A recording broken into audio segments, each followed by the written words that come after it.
Chair, Meeting number 23 of the House of Commons Standing Committee. Where is the minister?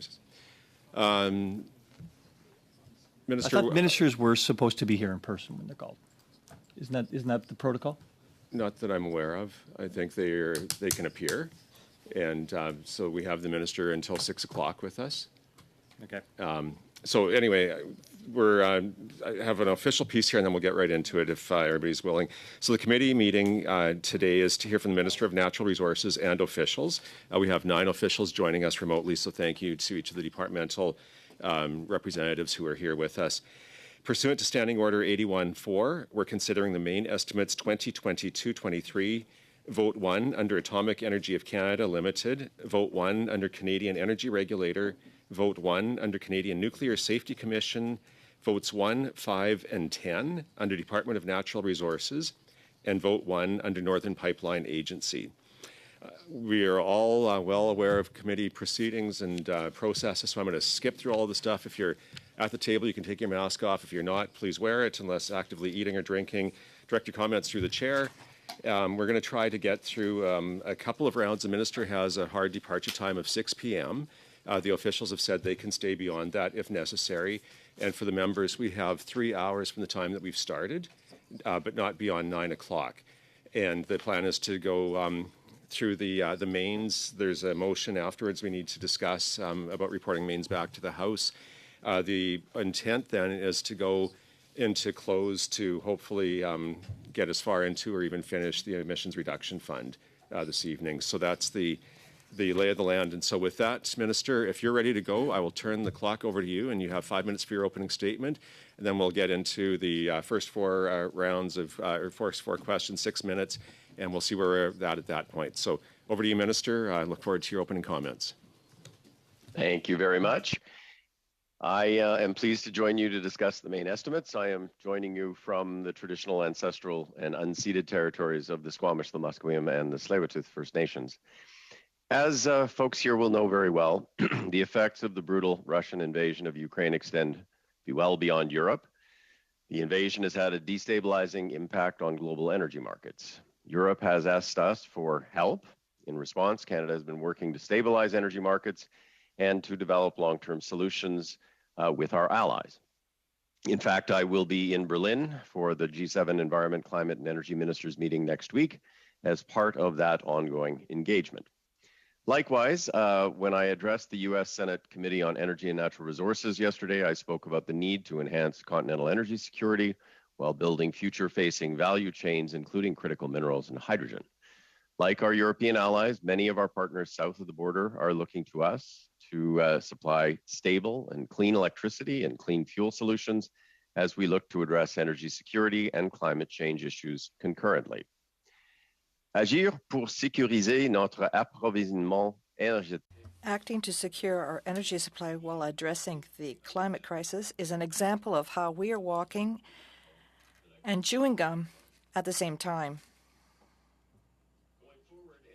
Is increasingly tied to clean energy. Autocrats will not be able to destabilize our energy markets when we are supplied by clean fuels, renewables, and effective storage. As the President of the European Commission, Ursula von der Leyen, stated earlier this month, quote, "It is our switch to renewables and hydrogen that will make us truly independent. We have to accelerate the green transition." I would also like to underline the role of hydrocarbons as we move forward. Certainly, we must remember that this is a transition that will take place over time. Secondly, we must ensure we appropriately consider how we can play a constructive role regarding the displacement of Russian oil and gas in the short to medium term.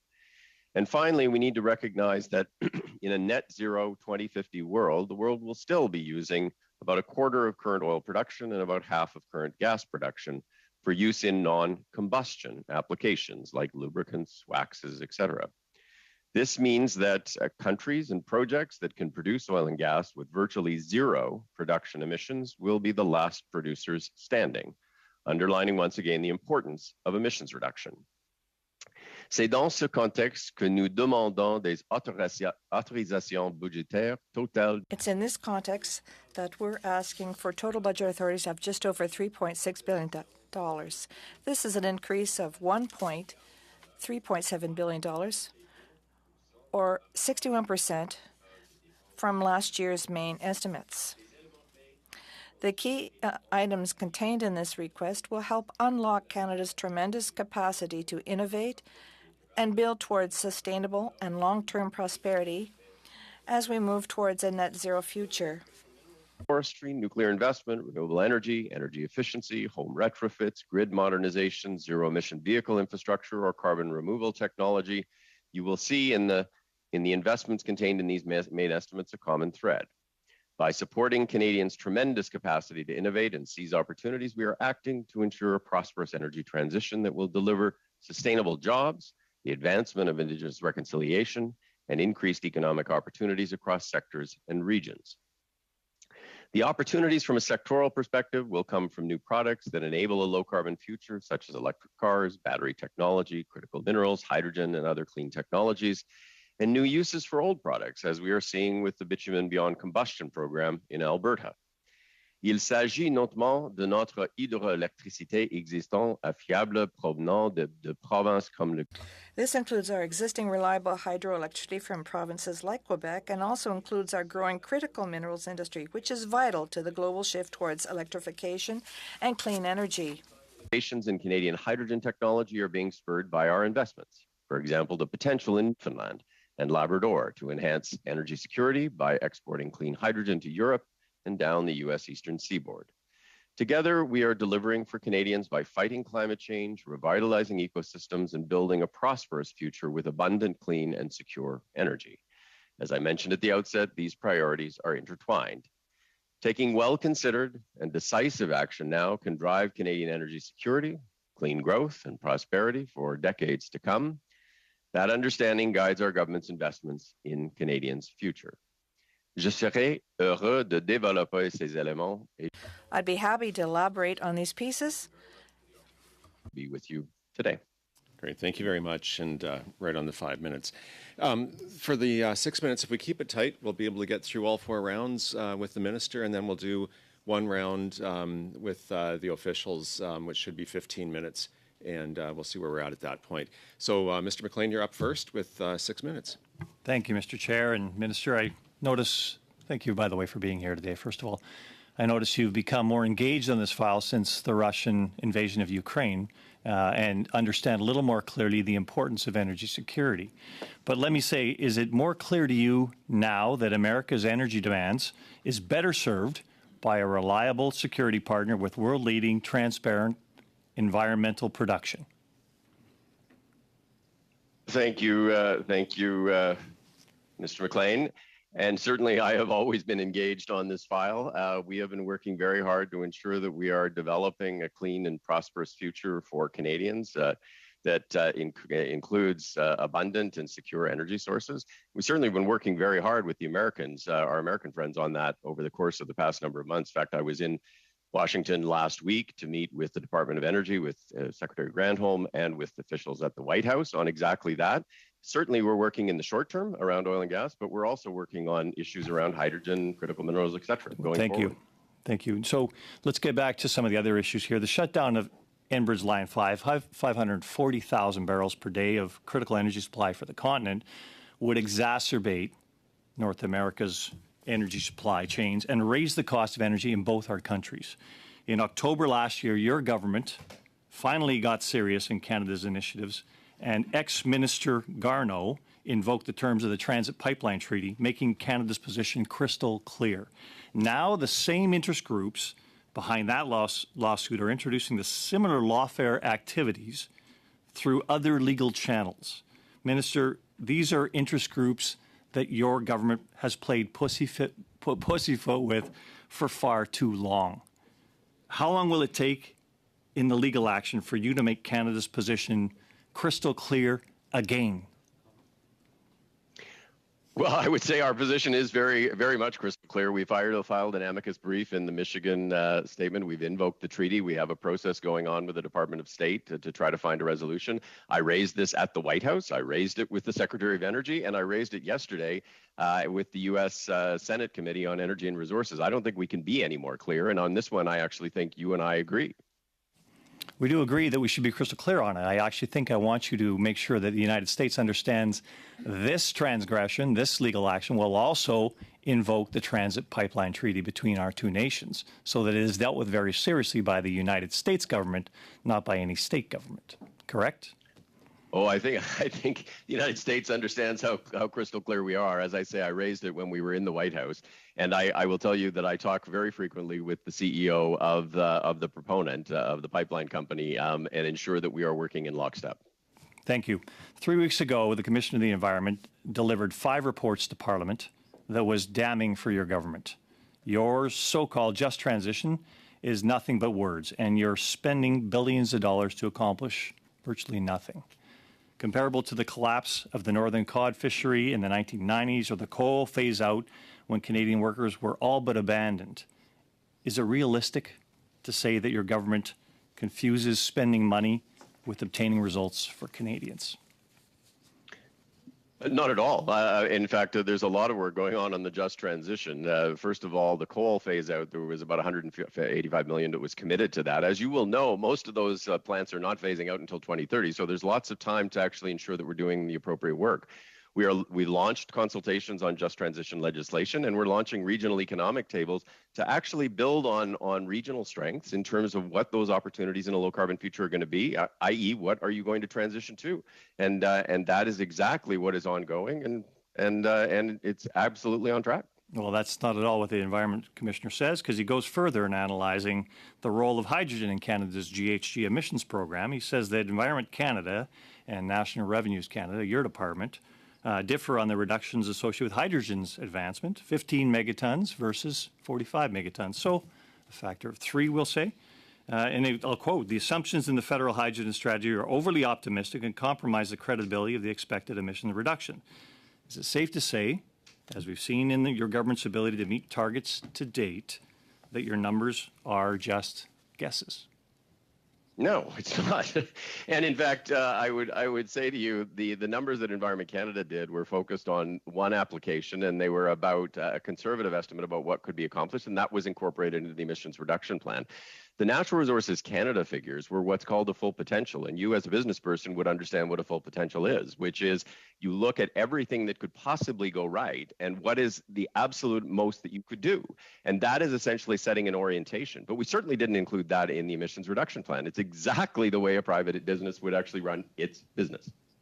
Actually not, but he goes on to quote that Canada has consistently failed to meet climate targets despite numerous plans and commitments. So this is something your government has failed at repeatedly as far as hitting targets. Saying targets is one thing, but hitting targets is a result, Minister, that you have not delivered, or your government has not delivered to this point in time. That's not true, Mr. McLean. That is true, and I think you know it. So it's my turn to ask questions here, Minister. Can I ask a final question? I've got half a minute left here, Minister. Minister, I've got a question here for you. You haven't hit a target yet. Just one at a time, please. And Mr. McLean, I'll go to you just to finish off here. Okay, Minister, I guess the final question I'll have is you're finally on board with getting some trees planted in Canada. This was a commitment your government made 3 years ago to plant 2 billion trees, and you're planning to plant the first 30 million trees this year. I'll tell you, I've watched your plan step out 2 more years to plant 2 billion, but you're not going to meet that target either. You and I both know it. So what's taking so long, and why are you so bad at making plans and then meeting the objectives of those plans you announced to the Canadian public? I have never understood why these kinds of discussions have to be so confrontational. Look, you know just as well as anybody that growing seedlings takes 2 or 3 years.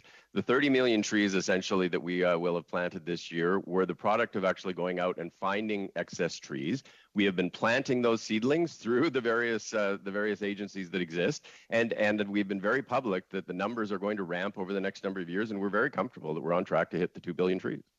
And with that, we're out of time for our first one. We're going to go now to Mr. Shahal for his first 6 minutes. Thank you for appearing before the committee today, Minister, and answering questions. In my home riding of Calgary Skyview, a common question constituents ask is about home retrofitting and home energy evaluation grants that the government offers. We know home retrofits are an effective way to conserve energy. They provide immense benefits and are important in our fight against climate change. The government has introduced various retrofitting programs in the past that have helped households make their homes environmentally friendly. Can you talk about the government's policies and strategy going forward to make sure households have sufficient resources available to them to retrofit their homes?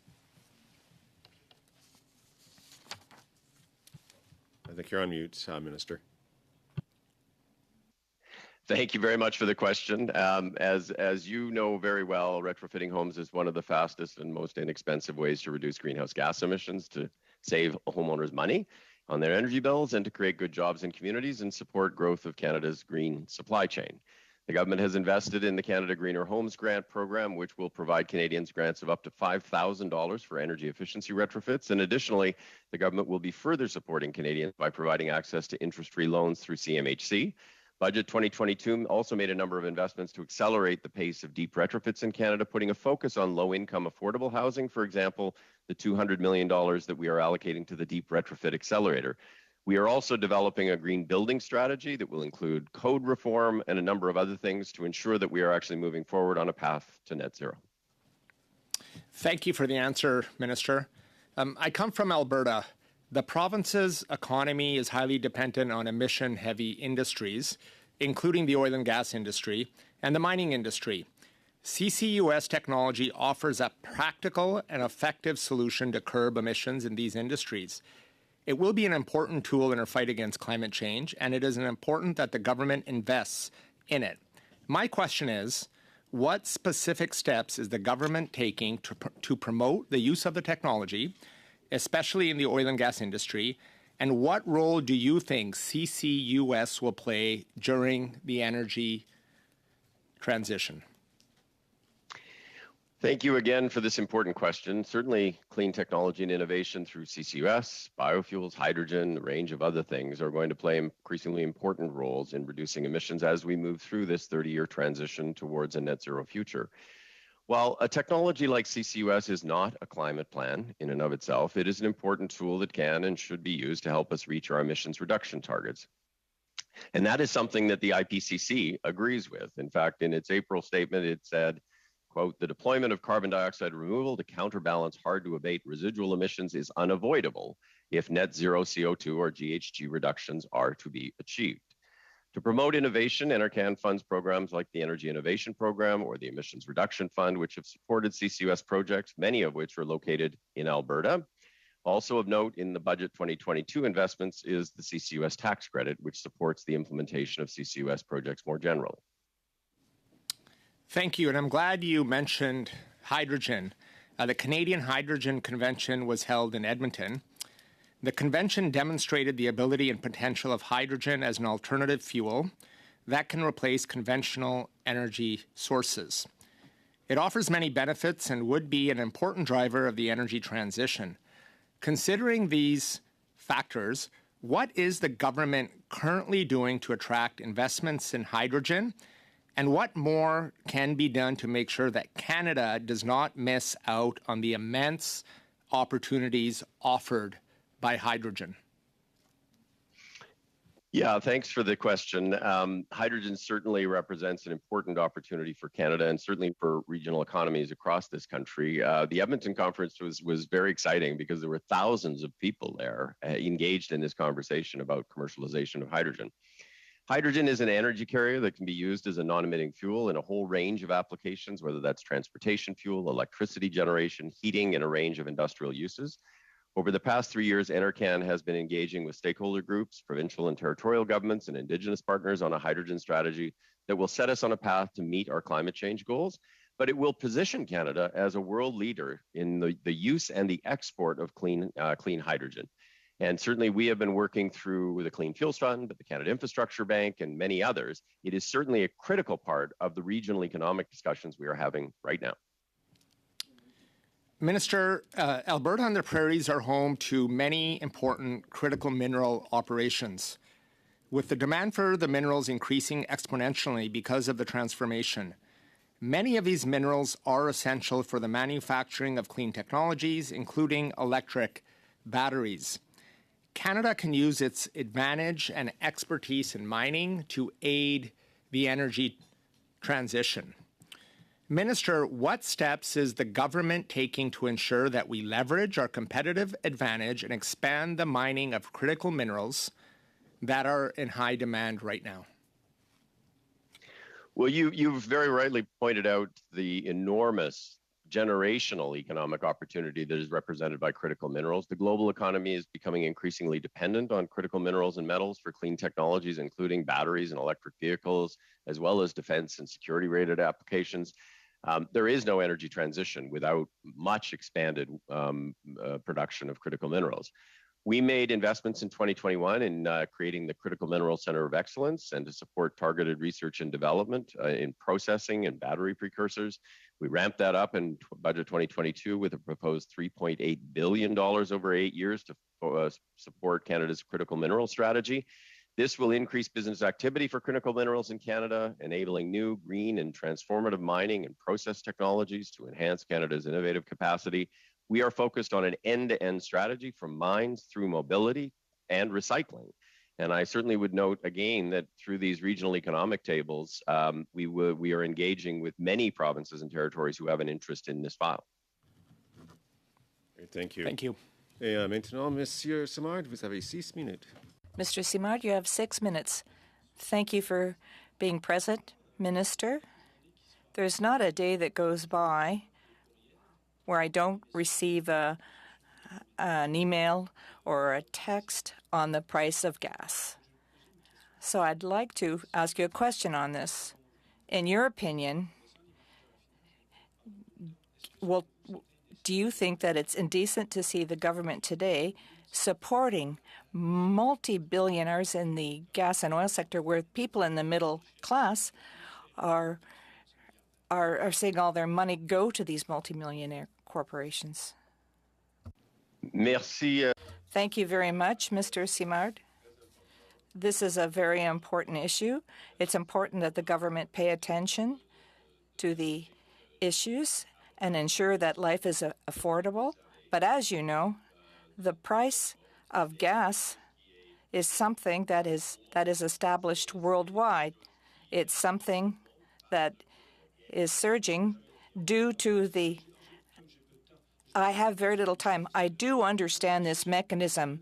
What I want to draw your attention to, you know, in your budget, I see there's $3.80 million for the emissions reduction fund, which was very important. But of this amount, there's a lot of money given to the gas sector. We heard from Professor Pino, who said perhaps this program was legitimate back in 2021 during the crisis because oil was at about $73 about it, but now it's almost doubled. And then there's refinery costs. So I'll give you an example. In 2008, we talk about new 9.4%. Now this is almost tripled. That means that the oil sector is filling its pockets, and and who's paying for this? The middle class. When people in the middle class that you're giving the oil sector all of this money just to reduce emissions, can you understand that some individuals are getting upset? Yes, thank you, Mr. Simard. Yes, the Emissions Reduction Fund is something that is very important, and we have changed this program to ensure it has to focus on eliminating emissions in addition to the emissions. I do understand the goal of the program. I understand all of that, but what I'm saying to you is that the billionaires in the oil sector don't need public funds to do what they need to do, that is, reduce emissions. I'll give you a third opportunity to answer. $2.6 billion for carbon capture in the budget. Another over $300 million for the Emission Reduction Fund. This is being given to companies like Suncor that have made $2.5 billion over the past semester. Esso has got its best record ever. 1.8. Chevron has managed to quadruple its its profits over the past trimester. So you're giving these companies public money. It's completely indecent when the middle class is bleeding money. People driving taxis are having problems. People who are working in agriculture are bleeding money. So we can see their profits just drying up in the sun, and we continue giving money to these billion-dollar corporations. Do you feel that's decent? Thank you once again, Mr. Simard. And I have said several times that we have conversations with our partners, such as the Government of Quebec, that we have to focus on reducing emissions. In Quebec, we work with the aluminum sector. In Ontario, we're working with the steel sector. In Alberta, we're working with the oil sector to ensure that we'll be able to reach our targets to reduce greenhouse gases. Pardon me. I appreciate you, Mr. Wilkinson, but that's not an answer. It's not an answer. It's completely indecent. You're talking about aluminum, but the money going to aluminum, it's peanuts compared to what I see that has been given to the gas and oil sector. In the same week where I'm getting calls from people saying, oh, my vacations are out the window now because of the price of gas.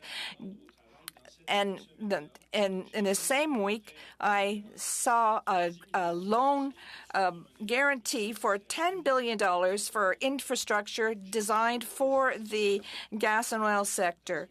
That we have all this money going to the carbon capture today in the additional budget or in the supplementary agents. There's even more money for this. If you were to present that to Joe Citizen, well, the person would become apoplectic. Shouldn't we have some type of mechanism so that these multi-billionaires in the gas and oil sector can stop taking public money? Everybody has to make an effort. Everybody has to tighten their belts, but they're the ones it's the middle class that's getting penalized by this increase. And do you not feel that this is an unwise use of money? Thank you once again. I think you're getting a few things mixed up here. It's very important that we work with our partners, our international partners, to ensure the stability of gas and oil and to reduce the prices. And of course, we're going to have to ensure that the life of Canadians is affordable. But it's also important that the government work with industry, the big emitters, to ensure that we can achieve our greenhouse gas reduction targets. We're now going to go right to Mr. Angus for his 6 minutes of questions. Thank you so much. It's a pleasure to have you back, Minister. You're always welcome at our committee.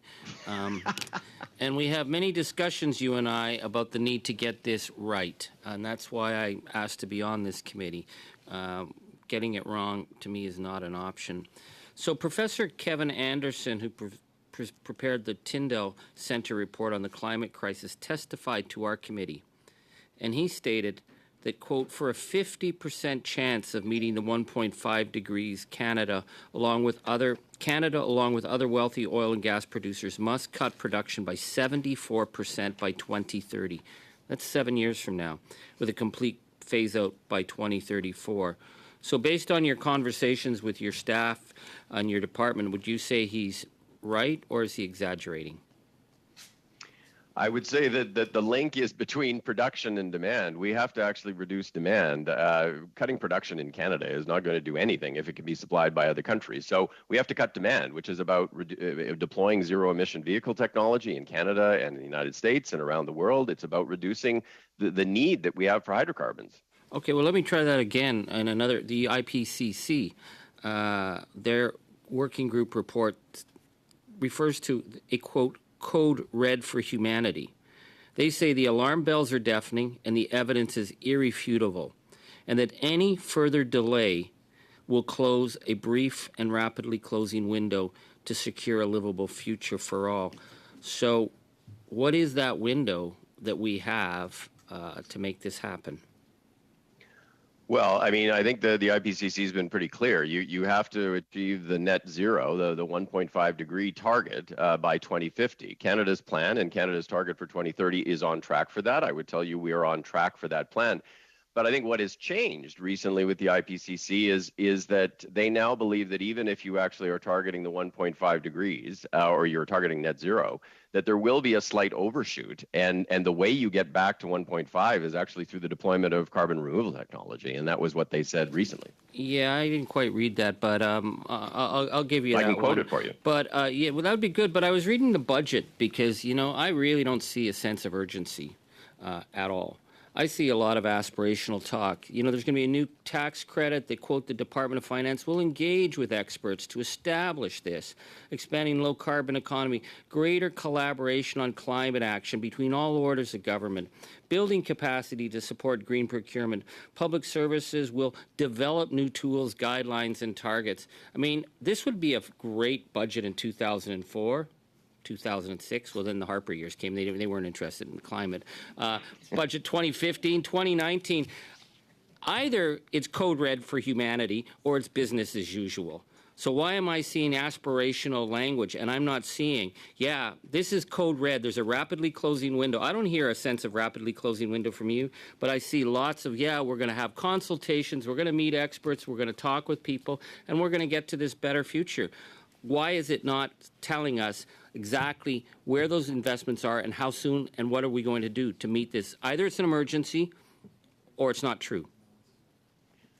Well, Mr. Angus, I actually agree with you in the sense of the urgency, and I do think that we are going to need to learn to do things differently as a government at the federal level and other levels of government in order to try to find ways to do things more quickly than perhaps we've been able to do in the past. The one caution I would make to you is we can't ignore our constitutional obligations with respect to consulting with Indigenous peoples, and we have to respect the constitutional division of powers that exists between federal and provincial governments, which does require consultation sometimes. But I don't disagree with you that we have to do that with urgency.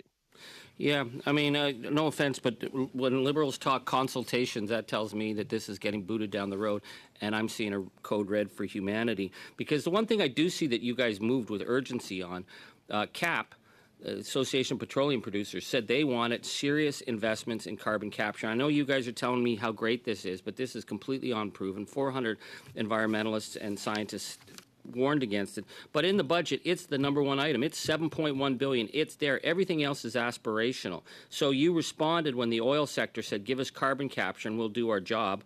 But the other elements are still aspirational. When are we going to see that $7.1 billion in hard so that we can say to energy workers and their families, there is a new economy coming, and here it is?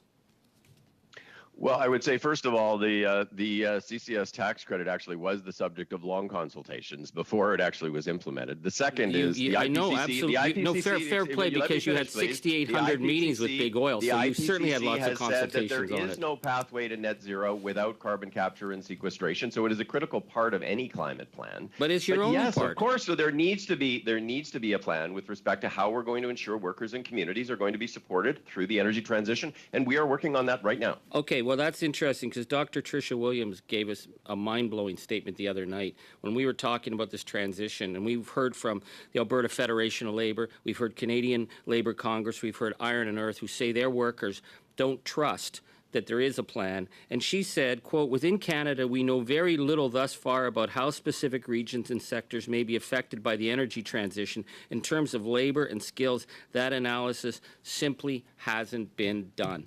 So how do we go back and tell the workers who are coming here that there is a plan for just transition when you haven't even drilled down to tell us what this new economy is going to look like, where these new jobs are? And I do not see in this budget the money that needs to be put in place to ensure that we've got a green energy economy. So I agree with you again entirely, Mr. Angus. We need to paint a picture of what those jobs of the future are going to look like. And in 3 weeks from now, we will be kicking off regional tables that are going to do exactly that. Thank you very much. Thank you. So, folks, we're at 10 minutes before 6. Minister, I hate to let you go We're not going to get through another full round, but would you, if you'd be in agreement with one question per side, no more than 90 seconds. 2.5 minutes aside. Sure. I'll try. If we stick to the 2.5 minutes, I know the minister has a hard exit at 6 o'clock. So, if you want to start, Mr. McGuire, I'll give you 2.5 minutes. Okay. And if you can keep it to 2, it gives us just a bit of room because it always takes time. Well, I've got a quick one here then, and I'll try to get a couple in. You voted against the Conservative Opposition Day motion, Mr. Minister, to undertake measures to get Canadian natural gas to be exported to Europe to displace the Russian gas. Last week, it was reported that your department approached Parity to get the proposed Goldboro LNG terminal built in Nova Scotia. The story even quoted the CEO of Parity saying the federal government might be offering, quote, regulatory and financial support, end quote. While I applaud this new enthusiasm to get LNG projects built, I still don't understand why you voted against our Opposition Day motion with this outcome. Is your new position to offer regulatory financial support to get LNG projects built, given that you've got 3 areas that you wanted, that you said were hurdles, or that he said were hurdles that remain: First Nations reconciliation, new engineering, procurement, construction and commissioning, and achieving needed upgrades to existing pipelines, which is what we were asking for in the first place. Can you just answer that? So certainly, given the challenges in Europe, Europe has asked us to do what we can to expedite oil, and we've announced 300,000 additional barrels of oil by the end of the year, and to look at natural gas, but in the context of a liquid natural gas that would transition to hydrogen, and you can convert natural gas to hydrogen as that transition happens in Europe.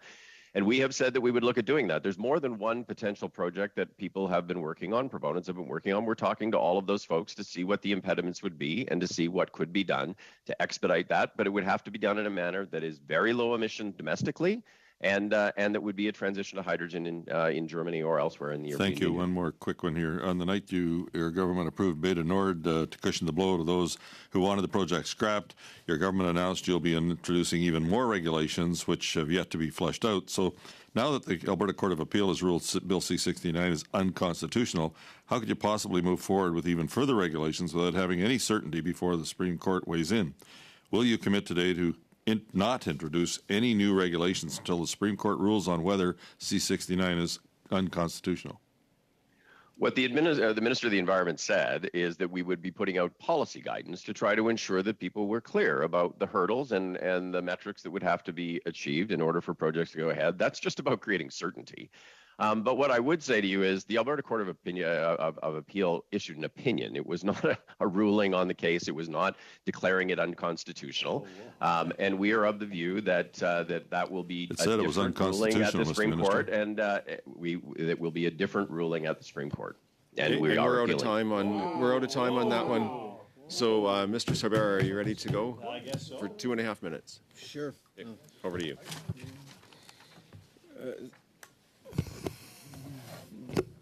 Thank you, Chair, and welcome, Minister. Great to see you today. Quick question. Minister, could you please provide some details on the CERRC program and the progress of capacity building in Indigenous communities since the program was first launched? What will the additional funding over the coming years be focused towards? Thank you, Minister. Thank you for the question. It's nice to see you on the committee. The Clean Energy for Rural and Remote Communities program is part of NRCan's green infrastructure funding. There are 2 streams to this program: a call for renewable energy demonstration and deployment projects, and a call for capacity building proposals. The program aims at reducing reliance on diesel in rural and remote communities, many of which are Indigenous. Projects funded through this program have and will continue to decrease Canada's carbon footprint, support our climate targets, contribute to healthier communities, and provide new opportunities for economic growth. Since the project was launched in 2018, it is currently advancing renewable energy and capacity building projects in 131 communities across the country, such as the Fort Severn First Nation Solar Project in Ontario. Okay, thank you, Minister. I can quick follow-up, Chair. In terms of greening and cleaning our electricity grid, which we are making great progress on, just a follow-up question. Could you provide an update on the Smart Grids program? How is increased funding going to drive innovation and create new opportunities, and how is our government supporting workers preparing for those opportunities? Well, thank you. The Smart Grid program is helping to bring cleaner and renewable energy onto a smarter electricity grid by supporting projects up front in terms of construction costs and helping to address regulatory and market barriers. It is accelerating the development of smart grids to reduce GHG emissions and generate economic and social benefits. The program was launched in 2018 and currently is funding 22 projects across the country. For example, London Hydro's West 5 Smart Grid project in Ontario. And certainly, I think there's an enormous opportunity to use this kind of technology to help transform our energy system. We're down to the last 10 seconds, so I'm just going to stop it there and go right over to Mr. Simard for his 2.5 minutes. Thank you. Minister, if you're prepared to put $26 million for capture and then an amount for the emissions reduction fund in a situation where oil companies are making record profits, do you think that without your support that the gas sector and oil sector would be prepared to reduce emissions?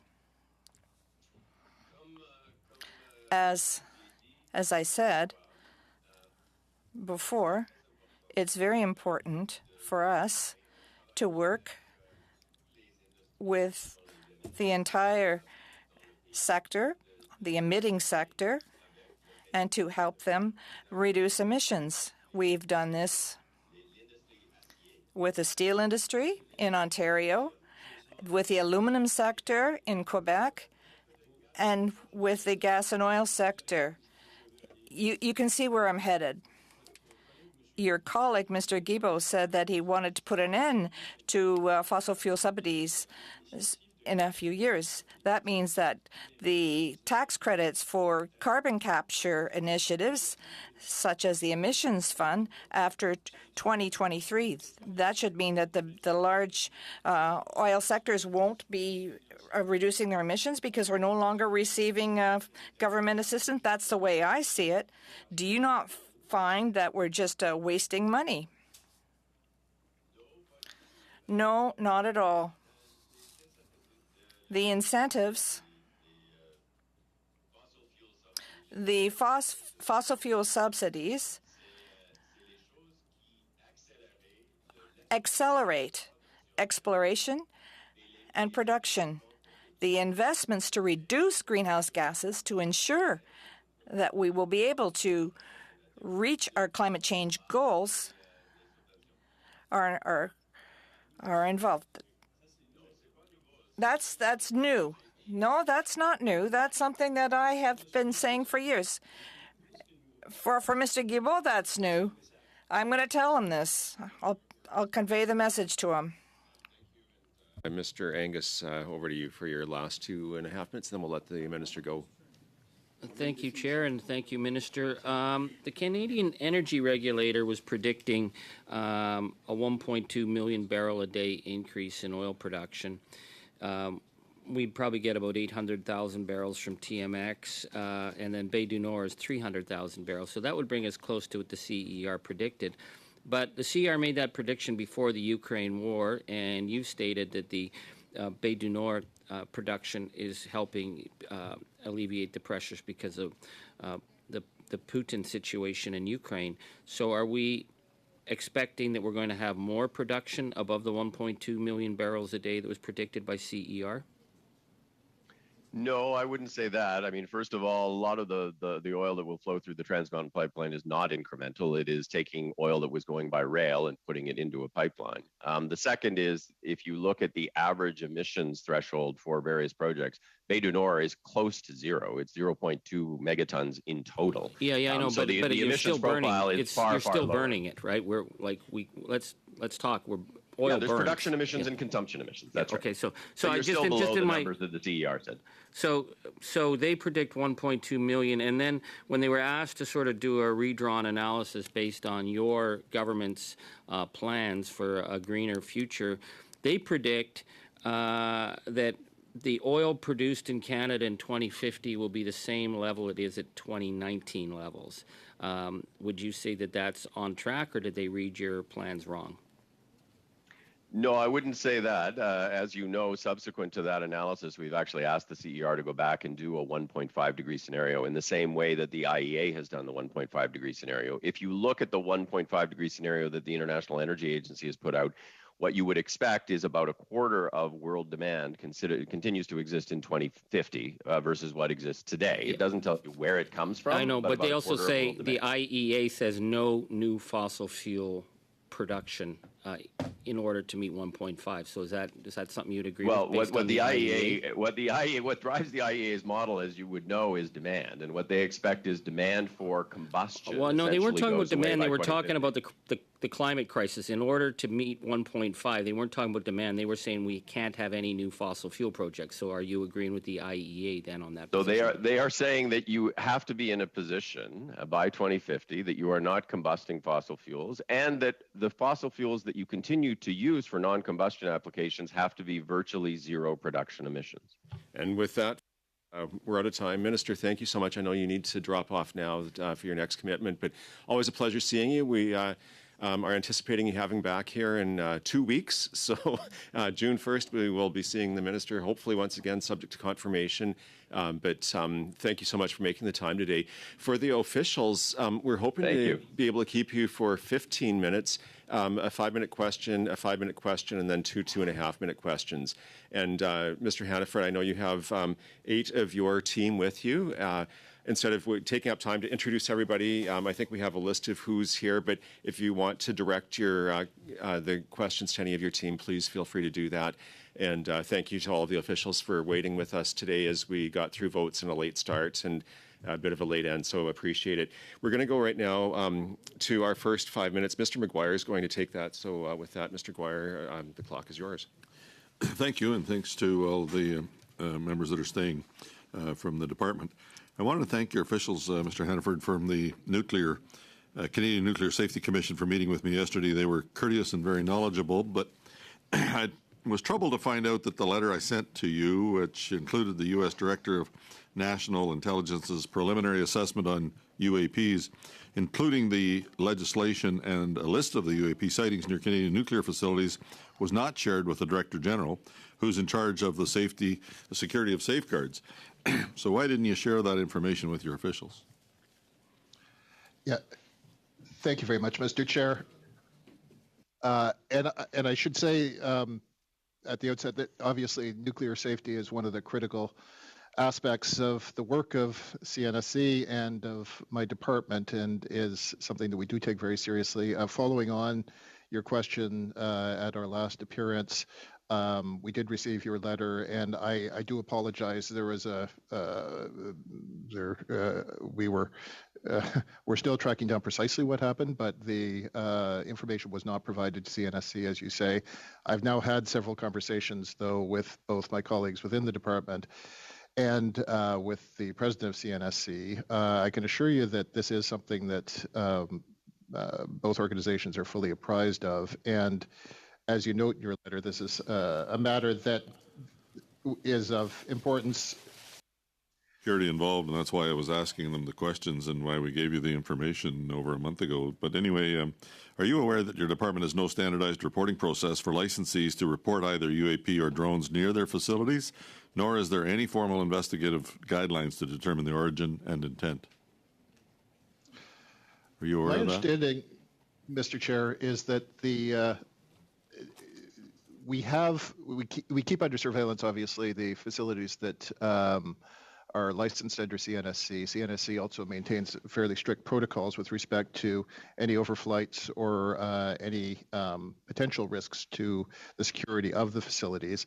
In the spring of 2021, we were advised, or CNSC was advised, of a request to fly a drone over a nuclear facility, and that request was denied, and the requester complied. So there is examples of the application of the protocol it continues to be a matter of vigilance for the CNSC. But there's no standardized process. I called for a whole-of-government approach to standardize the collection of reports to analyze the data and to be led by the government's chief science advisor. If she accepts that request, will you commit that your department will fully cooperate with any information? We are always prepared to work with the chief science advisor and with with colleagues across government. And are you aware your officials from the Canadian Nuclear Safety Commission know about UAP sightings near nuclear facilities? I am not advised of any sightings of UAP sightings around facilities. What I have been advised is we have response protocols, which include high security site licenses that have contingency plans to mitigate intrusions, but may require the assistance of off-site response forces to interdict drone intrusions. Yeah. So you're not aware of of the ones that they know about. At the last meeting, you said you would take my request under advisement for your department to reach out to the American Nuclear Regulatory Commission to start this important conversation, how they are drafting a standardized reporting system to report and collect data on UAP near their facilities. Now that Congress is taking this seriously, will you commit today to direct your officials to start that conversation with the American Nuclear Regulatory Commission? Mr. Chair, my understanding is that that would be a matter for the CNSC. I did speak to the CNSC president this morning and do understand that they are planning to have further conversations with their American counterparts. They are at arm's length, but that is my understanding as to what their intentions are. And lastly, to reduce the stigma and to take this issue seriously, will you commit to issue a directive to your officials to proactively reach out to all nuclear licensees to ask their employees and security officials to ensure that all drone and UAP incidents are properly reported?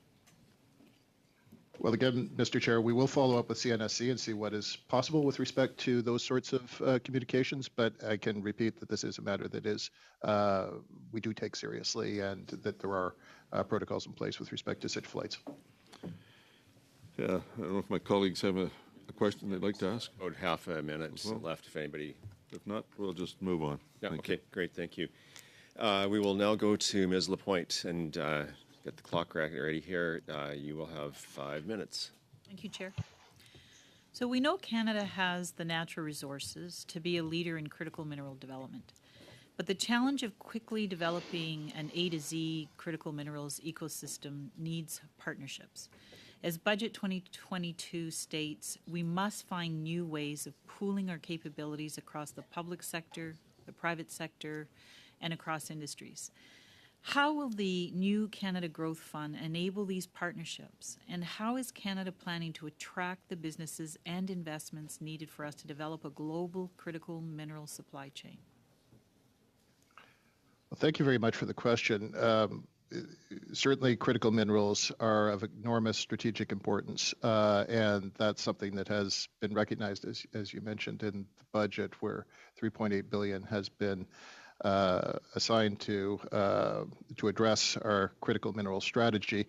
That is a further tranche over and above earlier funding that it was reflected in the main estimates, which will allow for the creation of a Center of Excellence for Critical Minerals, and the Center of Excellence will be the centerpiece in establishing and elaborating our strategy with respect to such minerals. You know, I think as the honourable member says, what will be critical here is focusing our efforts where we can in order to support Canadian supply chains and the supply chains of our allies, but work very closely with those allies and with private sector and with Indigenous communities in order to ensure that the development of these resources is done in a responsible way and is done in a way that allows for Indigenous reconciliation and self-determination. That's why part of the funding includes our Indigenous Partnerships program and funding as well for the Indigenous Partnerships Office. But we also, as I say, need to be working very closely with allies and with industry groups as as this policy evolves.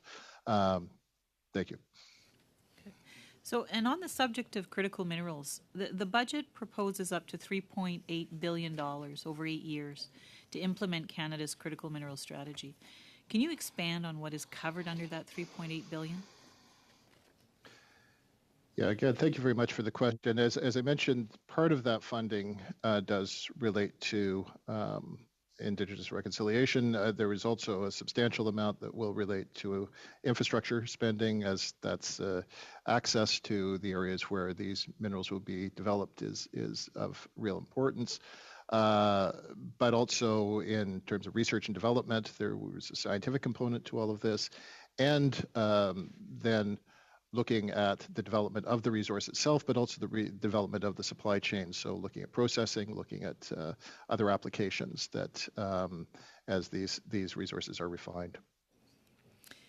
Through the main estimates funding for 22-23, NRCan is receiving $9.6 million for the Youth Employment and Skills Strategy Program.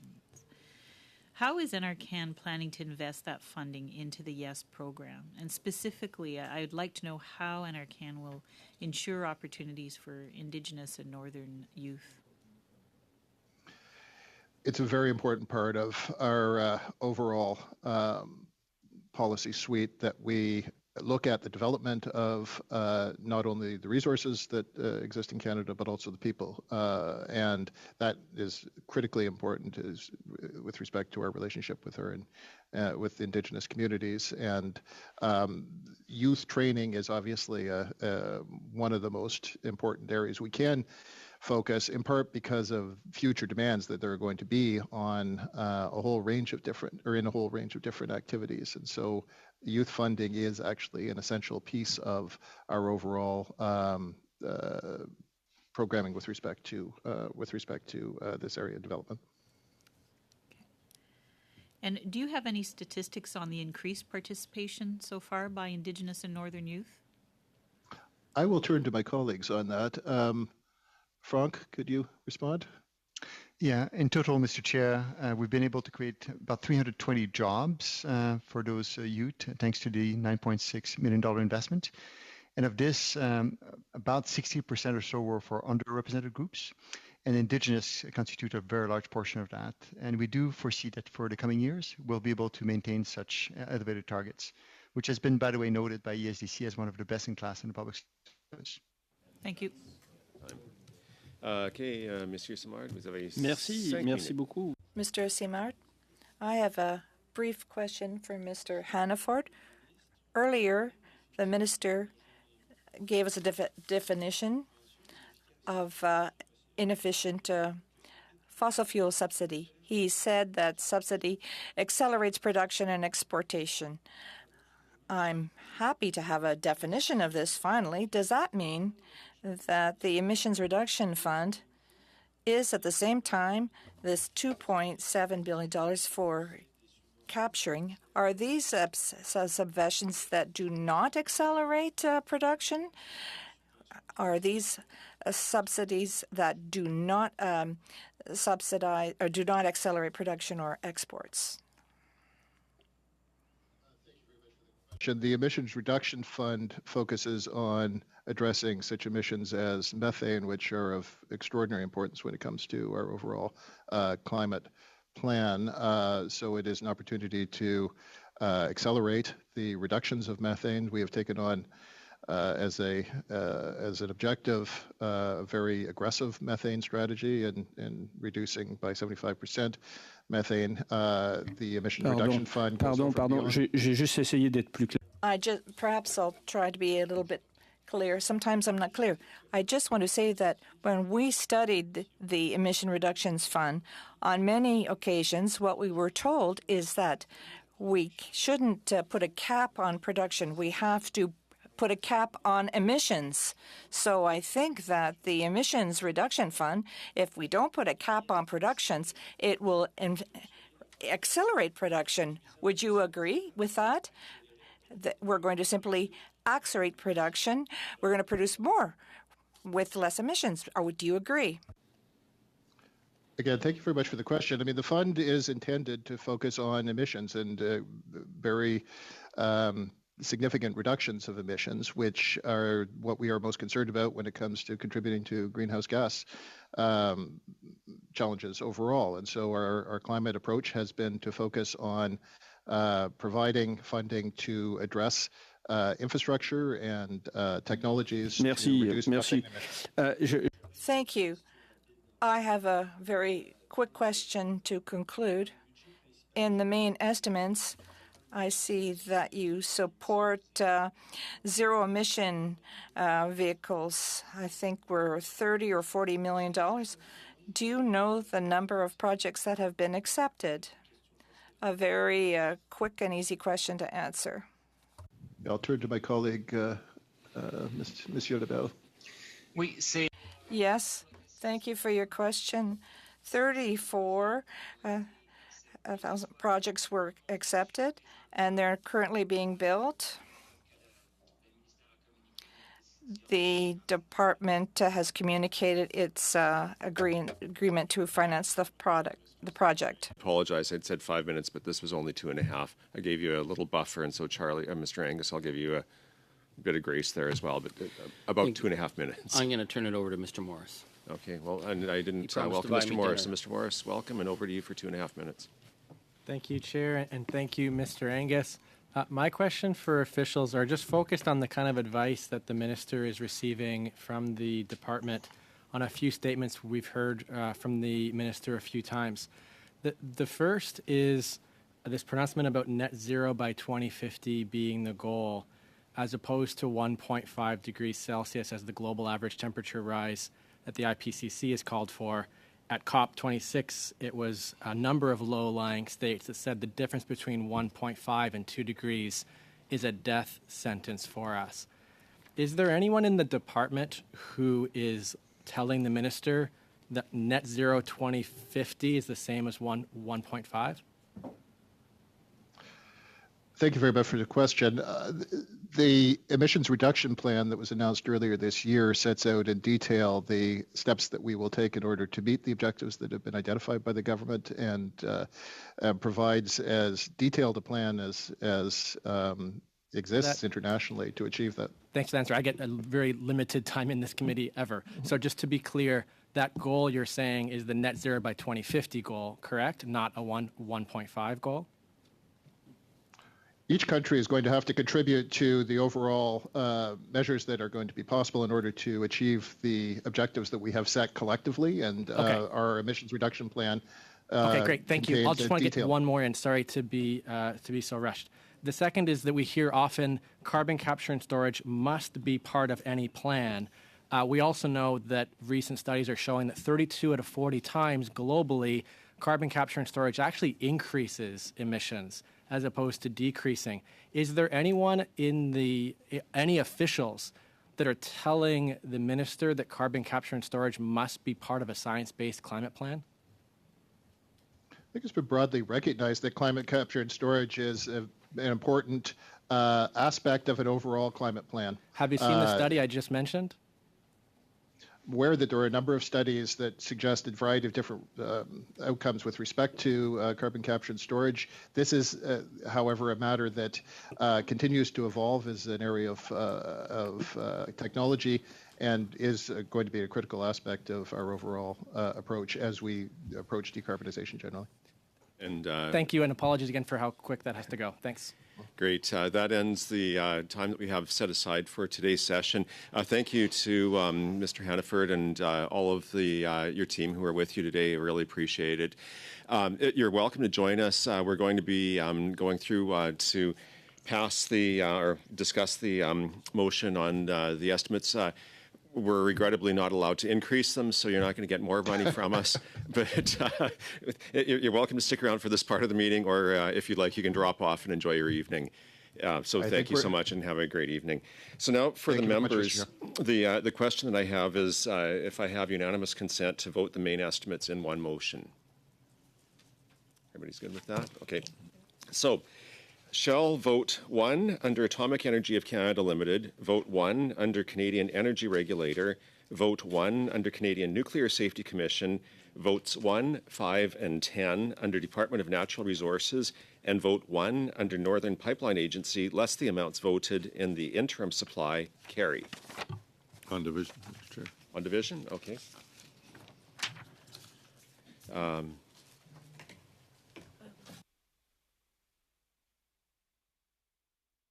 And then shall I report the main estimates 2022-23 less the amounts voted in the interim supply to the House?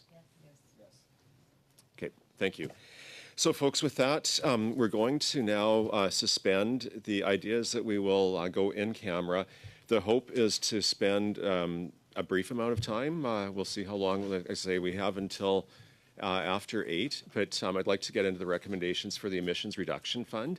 We have 2 left from the main report, 3 from Mr. Angus, 2 from Mr. Simard.